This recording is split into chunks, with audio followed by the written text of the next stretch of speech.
នាងខ្ញុំសូមគោរពដល់គណៈកម្មការលោកគ្រូនិងអាណាព្យាបាលសិស្សជាទីគោរពនាងខ្ញុំឈ្មោះជាចិត្តហេជាសិស្សថ្នាក់ទី6នៃសាលារដ្ឋសិក្សាវិទ្យាសាស្ត្រថ្ងៃនេះនាងខ្ញុំពិតជារីករាយដែលបានមកទីនេះដើម្បីអនុវត្តការចំណងជើងថាសាស្ត្រដោយទន្លេមេគង្គសូមរៀបសម្រាប់ដូចតទៅទន្លេមេគង្គលោកសិស្សនិស្សិតទាំងអស់ជាទីគោរពស្រឡាញ់នាងខ្ញុំឈ្មោះយេរីណាជាសិស្សថ្នាក់ទី9នៃសាលារដ្ឋសិក្សាបានការនាងខ្ញុំមកទីនេះដើម្បីអនុវត្តមួយដែលមានចំណងជើងថាសាស្ត្រដោយទន្លេមេគង្គសូមអន្តរជាតិទាំងមូលពីពីសម្រាប់ដូចតទៅហើយនេះគឺខុសពីរងខុសពីរងមិនអាកបតនេះអត់មានអាណាចង់បានអានទេខ្ញុំយកចេញបើខ្ញុំជាសិស្សមនុស្សថាអត់បានអានហើយខ្ញុំយកមកដល់ហើយចឹងអាកបតនេះនៅពេលចូលមកដល់ក៏អាចរូបដាក់ការបាច់រូបទៅចុងក្រោយក៏អាចអានកាត់រយៈពេល1នាទីឬ2នាទីនៅពេលចប់គេឲ្យរូបគឺចប់ហើយចប់ទី3មុនគេអត់យកអូទី3ចាប់ចាប់ការរូបអាលេណាចាប់មួយមកចាប់យើងយើងទៅទីមកមើលនេះហ្នឹងមកតែមកយ៉ាមកមើលចាប់លេប្រាំយ៉ាងលើបាទពេលនេះលេខមកពេលនេះលេខ2សថៃលេខមកពេលនេះលេខ1លេខ1ទៅតាចាស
ต้องนั้น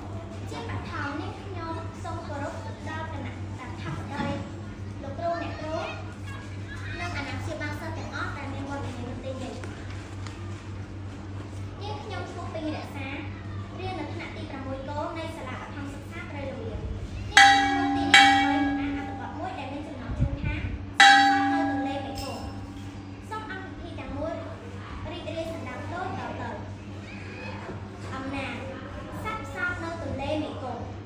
ទន្លេមេគង្គជាផ្លូវទឹកដ៏វែងនិងសំខាន់មួយនៅអាស៊ីអាគ្នេយ៍នៅក្នុងទន្លេដ៏ធំនេះមានសត្វពិសេសមួយរស់នៅគឺសត្វផ្សោតទឹកសាបកាលពីមុនចំនួនផ្សោតមានច្រើនណាស់ប៉ុន្តែឥឡូវនេះពួកវាជួបបញ្ហាយ៉ាងខ្លាំងសត្វផ្សោតមានរូបរាងស្រស់ស្អាតនិងឆ្លាតវៃណាស់ពួកវាមានស្បែកពណ៌ប្រផេះនិងមានចំពោះវែងបន្តិចផ្សោតចូលចិត្តរស់នៅជាក្រុមតូចៗហើយតែងតែហែលទឹកលេងយ៉ាងសប្បាយពួកវាស៊ីត្រីតូចៗជាអាហារចម្បងរបស់ខ្លួនប៉ុន្តែនាពេលបច្ចុប្បន្ននេះចំនួនសត្វផ្សោតកំពុងថយចុះគួរឲ្យព្រួយបារម្ភមូលហេតុសំខាន់មួយគឺការបំពុលទន្លេដោយសារកាកសំណល់ពីរោងចក្រនិងពីទីក្រុងលើសពីនេះទៀតការនេសាទដោយការឧបករណ៍ខុសច្បាប់ក៏បានបង្កគ្រោះថ្នាក់ដល់ពួកវាផងដែរជួនកាលផ្សោតក៏ជាប់នៅក្នុងសំណាញ់ត្រីហើយបាត់បង់ជីវិតយ៉ាងគួរឲ្យសោកស្ដាយដើម្បីការពារសត្វផ្សោតកុំឲ្យផុតពូជយើងទាំងអស់គ្នាចូលរួមសហការគ្នារដ្ឋាភិបាលនិងអង្គការអភិរក្សកំពុងខិតខំប្រឹងប្រែងយ៉ាងខ្លាំងដើម្បីទប់ស្កាត់ការបំពុលទន្លេនិងបង្កើនការយល់ដឹងដល់ប្រជាជនអំពីសារៈសំខាន់នៃការថែរក្សាសត្វផ្សោតការអប់រំថ្មីៗជំនាន់ក្រោយឲ្យស្រឡាញ់និងឲ្យតម្លៃទៅលើសត្វព្រៃដ៏កម្រនេះក៏ជាផ្នែកមួយដ៏សំខាន់ផងដែរប្រសិនបើយើងធ្វេសប្រហែសនោះថ្ងៃណាមួយយើងនឹងលែងបានឃើញសត្វផ្សោតហែលលេងនៅក្នុងទន្លេមេគង្គទៀតហើយសម្រាប់គុំ បាទទុកស្គាល់ សាលាបឋមសិក្សាបានដងកម្រងព្រៃលវាតើតើនេះខ្ញុំសូមអានអត្ថបទមួយដែលមានចំណងជើងថាសត្វផ្សោតនៅទន្លេមេគង្គសូមរីករាយសម្រាប់ចំណុចមួយតទៅទន្លេមេគង្គជាផ្លូវទឹកដ៏វែងនិងសំខាន់មួយនៅអាស៊ីអាគ្នេយ៍នៅក្នុងទន្លេដ៏ធំនេះមានសត្វពិសេសមួយរស់នៅគឺសត្វផ្សោតទឹកសាបកាលពីមុនចំនួនផ្សោតមានច្រើនណាស់ប៉ុន្តែឥឡូវនេះពួកវាជួបបញ្ហាយ៉ាងខ្លាំងសត្វផ្សោតមានរូបរាងស្រស់ស្អាតនិងឆ្លាតវៃណាស់ពួកវាមានស្បែកពណ៌ប្រផេះនិងមានចំពោះវែងបន្តិចសត្វផ្សោតចូលចិត្តរស់នៅជាក្រុមតូចៗហើយតាមតែហែលទឹកលេងយ៉ាងសប្បាយពួកវាស៊ីត្រីតូចៗជាអាហារចម្បងរបស់ខ្លួនប៉ុន្តែនាពេលបច្ចុប្បន្ននេះចំនួនសត្វផ្សោតកំពុងថយចុះគួរឲ្យព្រួយបារម្ភមូលហេតុសំខាន់មួយគឺការបំពុលទន្លេដោយសារកាកសំណល់ពីរោងចក្រនិងទីក្រុងលើសពីនេះទៀតការទន្លេដោយប្រើឧបករណ៍ខុសច្បាប់ក៏បានបង្កគ្រោះថ្នាក់ដល់ពួកវាផងដែរជួនកាលផ្សោតក៏ជាប់នៅក្នុងសំណាញ់ត្រីហើយបាត់បង់ជីវិតយ៉ាងគួរឲ្យសោកស្ដាយដើម្បីការពារសត្វផ្សោតកុំឲ្យផុតពូជយើងទាំងអស់គ្នាត្រូវចូលរួមសហការគ្នារដ្ឋាភិបាលនិងអង្គការអភិរក្សកំពុងខិតខំប្រឹងប្រែងយ៉ាងខ្លាំងដើម្បីទប់ស្កាត់ការបំពុលទន្លេនិងបង្កើនការយល់ដឹង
នាងខ្ញុំឈ្មោះជាចភេជាសិស្សថ្នាក់ទី6ខនៃសាលារដ្ឋសិក្សាវិស័យសេដ្ឋកិច្ចថ្ងៃនេះនាងខ្ញុំពិតជារីករាយដែលបាន